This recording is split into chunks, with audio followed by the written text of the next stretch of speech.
আমরা পড়ব পাটিগণিতের একটি গুরুত্বপূর্ণ চ্যাপ্টার যার নাম হচ্ছে শতকরা বা পার্সেন্টেজ। একে পাটিগণিতের মা বলা হয়, মাদার অফ অ্যারিথমেটিক।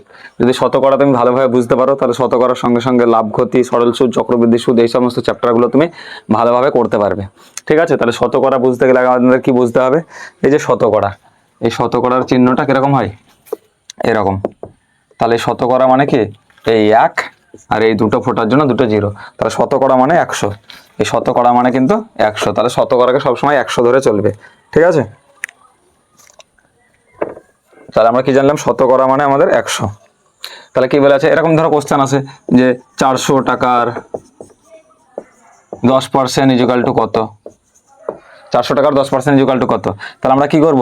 এই পার্সেন্টেজ মানে কিন্তু 100, তাহলে কি করি? 400 গণিত 10 পার্সেন্টেজের জন্য কত লিখি?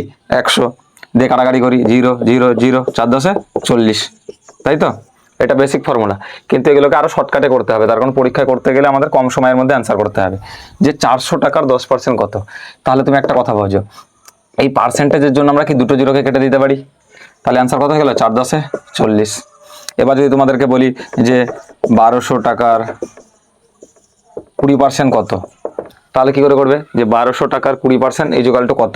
তাহলে 1200 টাকার 20% কি করে করবে? যে এই পার্সেন্টেজের জন্য 12 দুটো জিরো কেটে দেবে, তাহলে 12 দুগুণে 24 আর এই জিরোটা বসিয়ে দেবে, তাহলে অ্যান্সার কত হবে? 240। হ্যাঁ, তাহলে দেখো বলছে 1000 টাকার 30% ইকুয়াল টু কত? 1 নম্বর প্রশ্নটা দেখো, 1000 টাকার 30% ইকুয়াল টু কত? এটা আমরা কি করে শর্টকাট করবো? যে 1000 টাকা এর 30% ইকুয়াল টু কত? দেখো পার্সেন্টেজের জন্য দুটো জিরোকে কেটে দাও, তাহলে 3 একে 3, তাহলে এখানে একটা জিরো আর এখানে একটা জিরো, তাহলে দুটো জিরো বসিয়ে দিলে কি হবে? 300 অ্যান্সার। তাহলে 300 অ্যান্সার। হ্যাঁ, আবার যদি এইভাবে তোমরা না বুঝতে পারো তাহলে কি করবে? 1000 গণিত 30/100, তাহলে 0 0 0 0 কাটা, 3 একে 3, এই জিরো, তাহলে দুটো জিরো, তাহলে কত হলে অ্যান্সার? 300। এবার দেখো, তাহলে তোমরা এখানে আমি বললাম যে 1200 টাকার 30% কত? এই অ্যান্সারটা তোমরা করে দেখাবে। 1200 টাকার 30% ইকুয়াল টু কত? ঠিক আছে,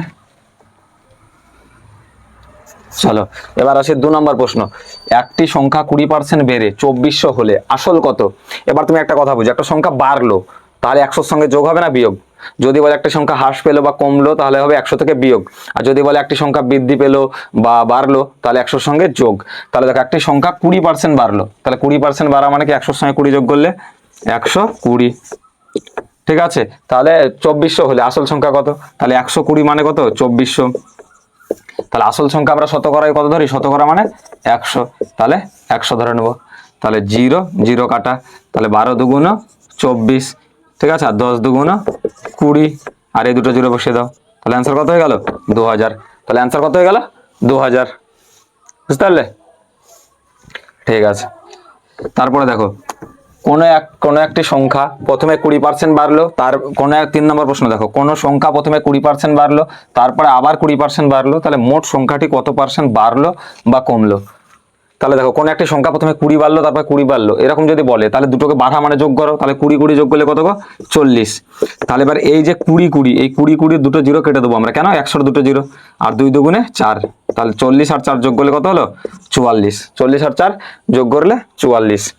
যদি ধরো বলতো যে কোনো একটি সংখ্যা 30% বাড়লো তারপরে আবার 20% বাড়লো, তাহলে কত বাড়লো? তাহলে আমরা কি করতাম? দেখো যে কোনো একটা সংখ্যা 30% বাড়লো, তাহলে 30 বাড়লো তারপরে আবার 20 বাড়লো, তাহলে 30 আর 20 যোগ করলে কত গো? 50। আর 100-র জন্য দুটো জিরো কাটা, 3 দুগুণে 6 যোগ করে দিতাম, গুণ করবে এটা কিন্তু, 3 দুগুণে 6, তাহলে কত হলো? 56। বুঝতে পারলে? তাহলে বাড়া বলেছে মানে প্রথম দুটো যোগ তারপরে দুটোকে গুণ করেও যোগ। ঠিক আছে, এবার দেখো তাহলে আমি তোমাদেরকে হোমওয়ার্ক দিচ্ছি, একটা করে অ্যান্সার দেবে কমেন্টে। তাহলে একটা সংখ্যা প্রথমে 40% বাড়লো তারপরে 20% বাড়লো, তাহলে মোট কত পার্সেন্ট বাড়লো বা কমলো? ঠিক আছে, এবার চলে আসি, চলো আমরা 4 নম্বর প্রশ্নে। 4 নম্বর প্রশ্নে কি আছে?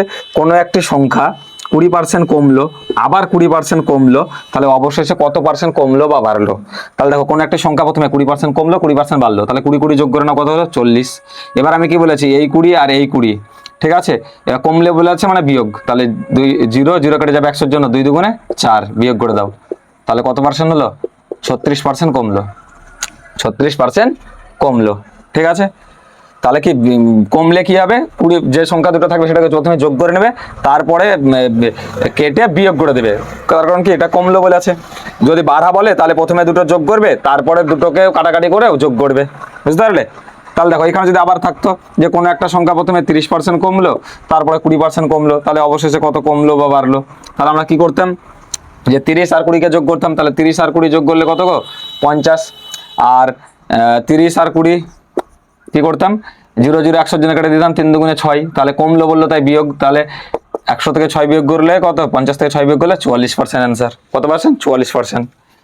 তোমাদেরকে একটা হোমওয়ার্ক দিচ্ছি, করবে যে কোনো একটি সংখ্যা প্রথমে 40% কমলো, তারপরে 30% কমলো, তাহলে অবশেষে কত কমলো বা বাড়লো। ঠিক আছে, এটার অ্যান্সার কমেন্টে দেবে। তারপর দেখো একটি সংখ্যা প্রথমে 20% বাড়লো, তারপর 10% বাড়লো, অবশেষে সংখ্যাটি 2640 টাকা হলে আসল সংখ্যা কত? তাহলে কোন একটি সংখ্যা প্রথমে 20% বাড়লো, তারপর 10% বাড়লো, অবশেষে সংখ্যাটি 2640 টাকা হলে আসল কত? তাহলে আগে দেখো 20 বাড়লো আর 10 বাড়লো, তাহলে 20 আর 10 যোগ করলে কত ভাই, 30। এবার আমরা যে 100-র জন্য দুটো জিরোকে কেটে দিই, বাড়া বলে আছে, তাহলে 2 1 কে 2 যোগ করবো, তাহলে কত অ্যান্সার হলো, 32। তাহলে 32% বাড়লো। এবার দেখো 32 আমরা কার সঙ্গে যোগ করবো, 100-র সঙ্গে, তাহলে 132। 132-এর মান কত বলে আছে গো, 2640। 2640, তাহলে 100-র মান কত, 100-র মান কত? এবার একটা জিনিস ভালোভাবে দেখো, এই 132 132-এর ডবল কত, 264, মানে এটা 2 গুণ, আর এটা 0। 20-কে 100 দিয়ে গুণ করলে কত, 2000। 20-কে 100 দিয়ে গুণ করলে 2000। তোমাদেরকে একটা কোশ্চেন দিচ্ছি, তোমরা এটা অ্যান্সার দেবে, যে একটি সংখ্যা প্রথমে 40% বাড়লো, তারপরে 20% বাড়লো, ঠিক আছে, 40% বাড়লো, তারপরে 20% বাড়লো,